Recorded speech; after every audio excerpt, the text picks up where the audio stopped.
Good morning. Cheers. My name is Hope. Welcome to Hopefully Reading. And I'm about to look at the Women's Prize for Fiction Longlist. This is my reaction video. I am then also going to see which books I can get my hands on, do a little bit of deeper diving into the books, see what they're about. But let's get this started off with discovering what the longlist is. I opened up YouTube this morning and saw a bunch of people's thumbnails already because obviously I'm further back in the time zones, but I have not been spoiled. I don't know anything about what's on this list right now. I'm just really excited. Let's see if I can't find the list. Okay, here we go. We've got Tell Me Everything by Elizabeth Strout, which I've obviously heard about before. Birding by Rose Ruane. I've never heard of that one before, very exciting. Oh, All Fours by Miranda July.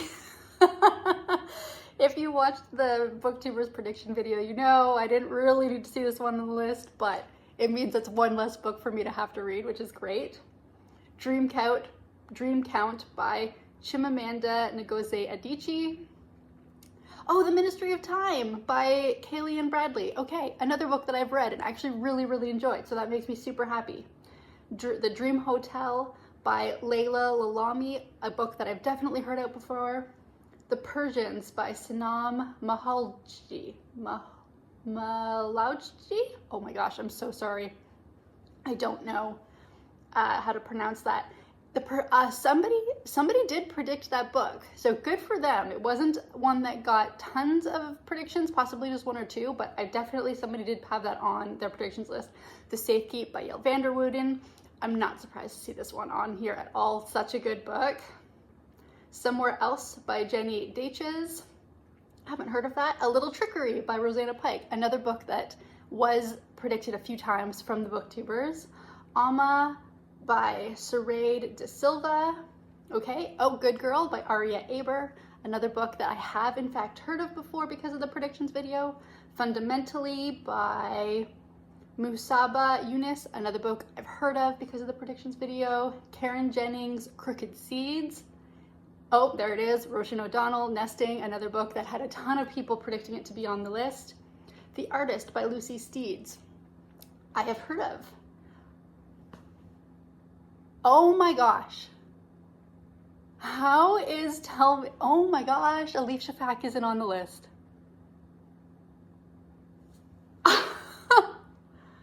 What? Okay, look, I don't care how good the list is. It is appalling that that book hasn't made it. I'm sorry. It just absolutely is.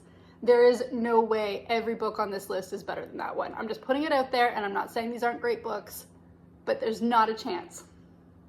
Anyways, I've read a few of these. This is actually the most I have ever known off of the long list before, which makes me kind of excited because I feel like last year when there were so many unknowns, it was almost like, because it was all unknowns, my expectations of the list wasn't very high, and I don't know that the standard last year was all that great.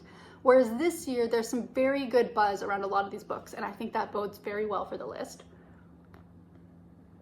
So let me pause and figure out which of these books I can get my hands on. I'm actually pretty excited. There aren't any here that I absolutely have no desire to read, which makes me very happy, and the fact that I have read some makes life a whole lot easier.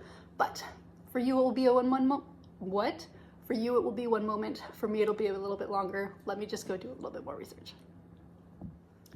I have done a little bit more research. So while there were several books on this list that I am interested in, unfortunately, a lot of them, I feel like for the first time in a few years, there's a pretty good handful of books that are just not available to me. But we will make do with what we've got. So let's talk about the books in a little bit more detail. First up, we have Tell Me Everything by Elizabeth Strout.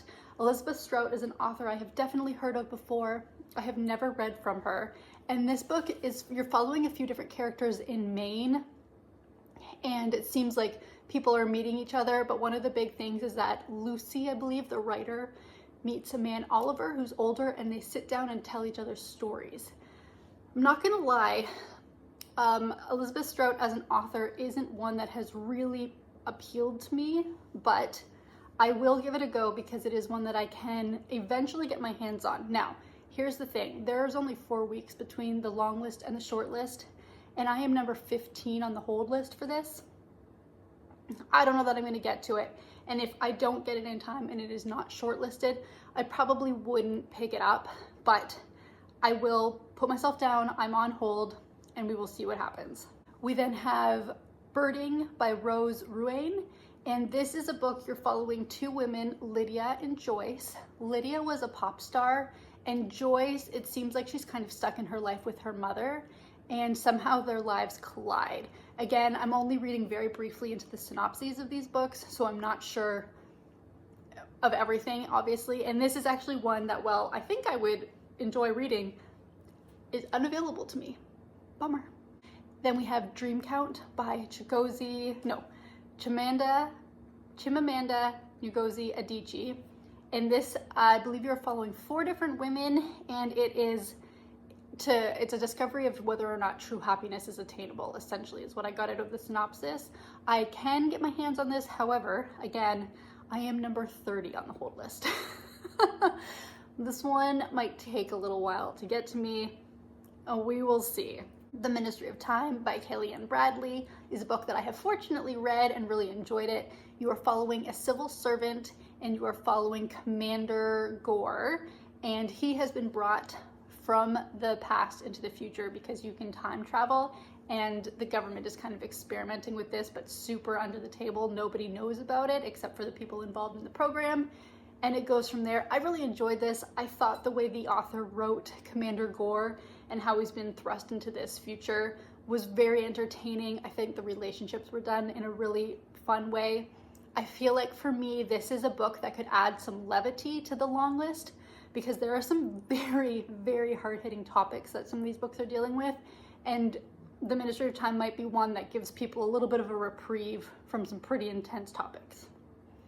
The Dream Hotel by Layla Lalami, and I am number 7 on the hold list for this one. Hopefully this one will get to me sooner rather than later. And in this you are following Sarah. It's a speculative mystery. Is that what it's called? It's speculative mystery, yes. And Sarah, I guess, is detained at an airport because she's been deemed as somebody who might harm her husband. And so she's being put into kind of this correctional facility, but it turns out there's more to it than that, obviously, and it seems like it's speaking a little bit to the dangers of technology and surveillance. We will see how that one goes. I feel like it's one of those books that could either be pulled off really well or really terribly, but it is one that when it shows up, I will give a chance to anyways. The Persians by Sanam Malauji. I'm so sorry. I feel terrible.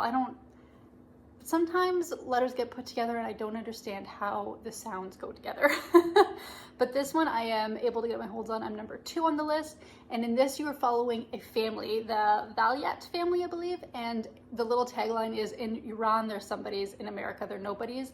And it seems like you're following the family through several decades as they live their lives. And again, I imagine that there's going to be some really good topic matter in this, but based on the synopsis, it looks like there could also be some levity in this book as well, which I would appreciate. The Safekeep by Yael Vanderwooden. I don't need to read this one. I have already read it. I really enjoyed this book. In fact, Eva and Isabel are kind of the 2 main characters, and I feel like if you're watching this video, you've absolutely heard of this book before. It takes place post World War II, and you're following these women as their lives collide, and they're both carrying secrets, but one of them is very unhappy that the other has come into her life, and how it goes from there. It's a really good story. The writing is done very well, and I enjoyed it, had a good time. I would imagine this one would make the short list, but as we know, my one prediction for this whole list is already out the window, so I have no idea what's going to happen.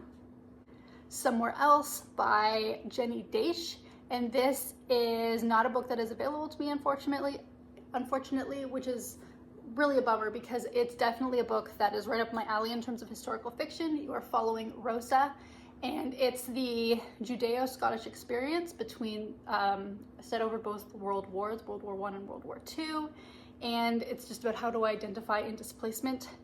I feel like the identifying or finding your identification and displacement are two pretty big things that are coming up in a lot of the books that are on this long list, which isn't surprising, particularly given the state of the world. But this is definitely one that I would have checked out if I could, and I'm bummed that I can't. I'm going to be saying that a lot. But if you can get your hands on it and you like historical fiction, seems like it could be a really good one to check out. Next up, we have A Little Trickery by Rosanna Pike. I cannot get my hands on this book, but it is about Tib in medieval England, and she makes a plan that causes some problems. I'm not really sure exactly what goes on, but she's kind of traveling around the country because her parents have passed away and meeting people, and something spirals out of control. Sounds interesting. Maybe one day I'll be able to get my hands on it. Next up, we have Alma by Sarade de Silva. And this book is not available to me either, but you are following Josephina, and it starts at the beginning of the book where I guess she's 10 years old and she has killed her abuser. And then it kind of follows her family through time, and I guess how this action impacts the family moving forward. It's about the Sri Lankan diaspora. It's about a family just looking for a little bit of peace. Sounds good. Sounds like a book I would be very interested in reading. Maybe one day I will be able to. But it definitely seems fitting the topic matter to be on this long list. Good Girl by Aria Aber, which came up on the Booktubers predictions list. So it follows, I believe their names are Neela or Nadia. No, what's the name? I think it's Neela and Marlo, and it's in Berlin. And it wasn't a book that from the onset I was super interested in, but it is one that I can in fact get my hands on, so I will give it a go. I am number 1 on the holds list, so hopefully it will get to me relatively soon. And then Fundamentally by Nuseba Yunus, and in this you are following Nadia, who works in Iraq for the UN, and Sarah, who at 15 joined ISIS, and how their lives collide. This one sounds absolutely fascinating. I am number 1 on the holds list. I will be able to get this one fairly quickly and hope to have a good time reading this one because the topic matter sounds really interesting. Crooked Seeds by Karen Jennings is the only book I was able to just borrow. I do have it now on my Libby app, which makes me very excited. And this one you are following Deidre, and she is in Cape Town, and it seems like she's just living a pretty brutal life, and it's about kind of looking at herself and what her responsibilities are and what it is to truly be a victim of something. The synopsis really didn't give very much, I don't think, except that it sounds like she's quite unhappy in her life and is examining that. We'll see if that synopsis, my little take, is correct, but it is one that I will be able to start reading today, should I want to.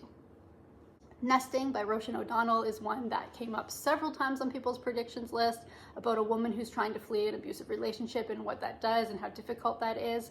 It is a book that I am able to get. I am number 2 on the holds list, and is one that I feel like, because of the buzz behind it, has potentially a good shot at moving forward, but it is definitely one that I will look forward to reading. And then finally we have The Artist by Lucy Steeds. This is another book, again, I'm not able to get my hands on, but in this you are following Eddie, and she helps her uncle Joseph, who believes he's going to be a great artist, but she's hiding a secret. And that's kind of all I got. The synopsis was very, very short on this one. I would love to hear what people have to say about it, because again, it sounds like a book that I would potentially enjoy reading. So let's see how it goes. But there we go. That is the 2025 Women's Long List. I am very curious to see where it all goes, because the one book I thought was going to be on the list isn't, and I think that kind of just opens the whole list up to anybody, which I guess is exciting in its own way. Like I said, there's a pretty good handful of these that I am either not able to read or have read already, which makes it a smaller reading list for me, but because some of my holds are so far out, I'm not sure how many of these books I will actually get to. Either way, I have them on my holds list. We'll see how it goes, but let me know what you thought of the list. What are you super excited about? What are you not excited about? What do you think got snubbed? And we will see what happens, I guess, in April when it gets shortened down. But for now, I'm gonna take this coffee, I'm gonna go chill, and I'm going to have a great day. I hope you do too. Bye.